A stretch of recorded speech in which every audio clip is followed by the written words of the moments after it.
తన నియోజకవర్గానికి ఆహ్వానించిన సోదరులు కుకట్పల్లి శాసనసభ్యులు గౌరవనీయులు మాధవరం కృష్ణారావు గారు, మల్కాజ్గిరి శాసనసభ్యులు గౌరవనీయులు శ్రీ మర్రి రాజశేఖర్ రెడ్డి గారు, కుత్బుల్లాపూర్ శాసనసభ్యులు సోదరులు కేపీ వివేక్ గారు, మేడ్చల్ జిల్లా బీఆర్ఎస్ పార్టీ అధ్యక్షులు శాసన మండలి సభ్యులు షంబిపూర్ రాజు గారు, మా మల్కాజ్గిరి పార్లమెంట్ నియోజకవర్గ బాధ్యులు, మొన్ననే పార్లమెంట్ ఎన్నికల్లో పోటీ చేసిన గౌరవనీయులు శ్రీ రాగిడి లక్ష్మారెడ్డి గారు, గౌరవనీయులైన స్థానిక కార్పొరేటర్ సోదరుడు సత్యనారాయణరావు గారు, ఇంకా వేదిక పైన ఉన్న గౌరవ స్థానిక కార్పొరేటర్లందరికీ, ఈ కార్యక్రమంలో ఈరోజు పాల్పంచుకున్న పాత్రికేయ మిత్రులకు, మాకు సహకరించిన Hyderabad metro water supply sewerage board అధికారులకు పేరు పేరున అందరికీ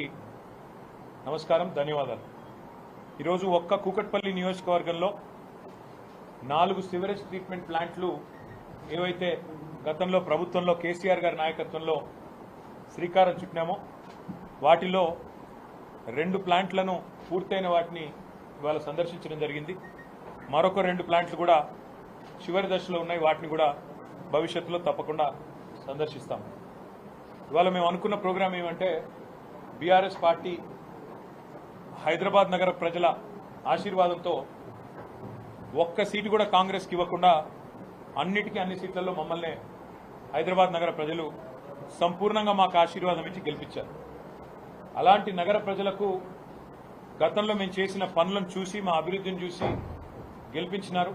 వారికి హృదయపూర్వకంగా శిరస్సు వంచి నమస్కారాలు, ధన్యవాదాలు తెలియజేస్తూ, గతంలో ఏదైతే పనులు కొన్ని ప్రారంభించి ఇంకా చివరి దశలో ఉన్నాయో వాటిని కూడా పూర్తి చేయడానికి మేమందరం చిత్తశుద్ధితో కంకణబద్ధులమై పనిచేస్తామనే విషయం చెప్పడానికి ఈరోజు 4 ఎస్టీపీలు ఒక నియోజకవర్గంలో, ఒకసారి మీకు లెక్క చెప్తాను, దాన్ని బట్టి మీకు అర్థమవుతుంది.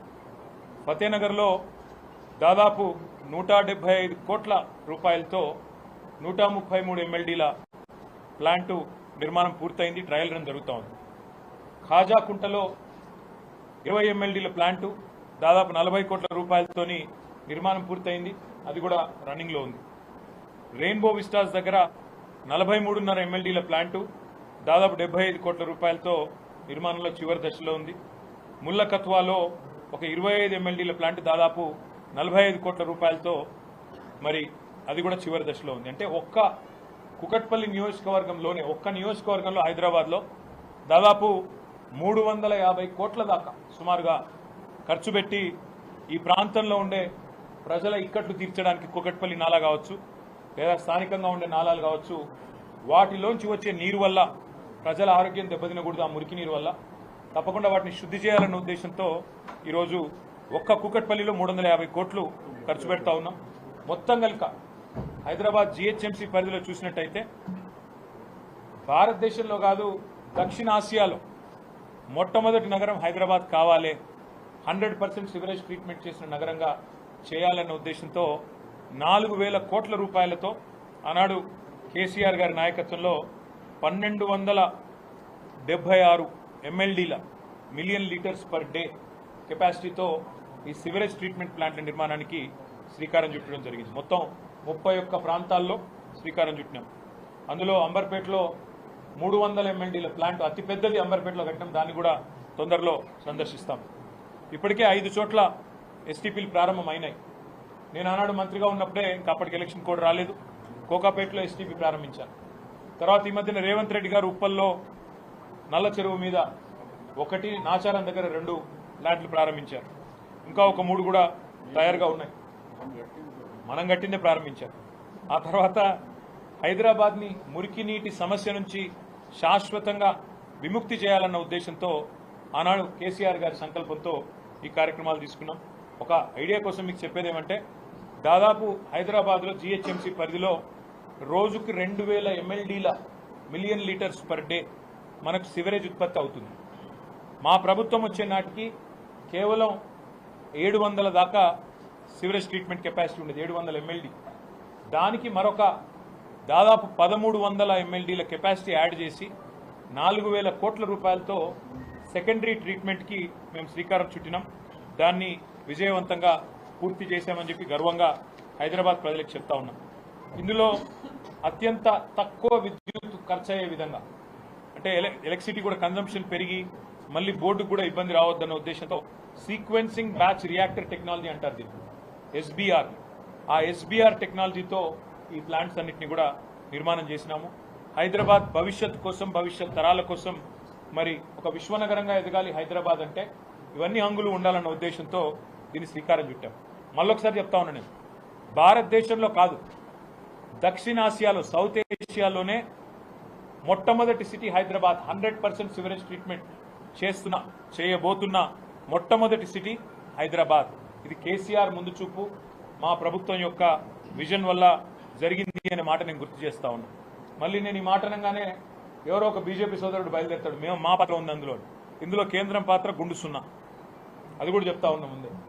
ఈ మొత్తం 4,000 కోట్ల రూపాయలు అయితే ఖర్చు పెట్టి దాదాపు 1,300 MLDల కెపాసిటీతో కడుతున్నామో ప్లాంట్లు, ఇందులో కేంద్ర ప్రభుత్వం యొక్క పైసలు గుండు సున్నా, ఒక్క పైసా కూడా లేదు. ఇవన్నీ కూడా చాలా విజయవంతంగా చేశాం.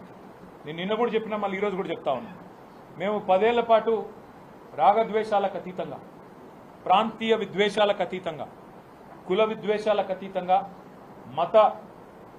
మతం పేరు మీద జరిగే దాడులకు కానీ, పంచాయతీలకు కానీ ఆస్కారం లేకుండా 10 ఏళ్ల పాటు కేసీఆర్ గారు హైదరాబాద్ మహానగరాన్ని ఒక విశ్వనగరంగా తీర్చిదిద్దాలన్న ఉద్దేశంతో చిన్న పండుగ వచ్చినా మా మంత్రులు ఆనాడు స్వయంగా దగ్గర కూర్చొని అటు అధికారులు, రెవెన్యూ కావచ్చు, మున్సిపల్ కావచ్చు, పోలీస్ కావచ్చు, సమన్వయం చేసి శ్రీనివాస్ యాదవ్ గారు, మహమూద్ అలీ గారు, సబిత గారు, మా గౌరవ శాసనసభ్యులు దగ్గర ఉండి చూసుకునేది. చిన్నపాటి నొక్కు కూడా పడకుండా, ఎక్కడ చిన్నపాటి ఇబ్బంది కూడా కాకుండా, ట్రాఫిక్ అంతరాయం కాకుండా, ఫార్ములా రేస్ కావచ్చు, లేదా ఒక గణేష్ నిమజ్జనం కావచ్చు, లేదా మొహర్రం ఊరేగింపు కావచ్చు, బోనాల పండుగ కావచ్చు, ఏదైనా కూడా శాంతియుతంగా చేసాం. చివరికి సినిమాల కోసం జరిగే ప్రీ రిలీజ్ ఈవెంట్లకు కూడా అంత జాగ్రత్తగా ఎక్కడ ఇబ్బంది లేకుండా చేసిన ఘనత మా ప్రభుత్వానికి. కానీ ఈరోజు ఏం జరుగుతూ ఉంది హైదరాబాద్లో మీరే చూడండి. నిన్న పాపం జూనియర్ ఎన్టీఆర్ గారి సినిమా ఆయన ఇక్కడ రిలీజ్ ఫంక్షన్ పెట్టుకుంటే దాన్ని కూడా కనీసం నిర్వహించలేని అసమర్థత, గంట్లాంటి పరిస్థితిలోకి ఇలా ఈ నగరం వెళ్ళిపోయింది. ఇంకోవైపు చాలా విచిత్రంగా ట్రాఫిక్ సమస్య నాకంటే బాగా మీకే తెలుసు, నాకంటే ఎక్కువ మీరే తిరుగుతారు. గతంలో ఎట్లా ఉండేది ట్రాఫిక్ మేనేజ్మెంట్, ఇవాళ ఎట్లా ఉండేది అనేది ప్రజలందరికీ తెలుసు హైదరాబాద్.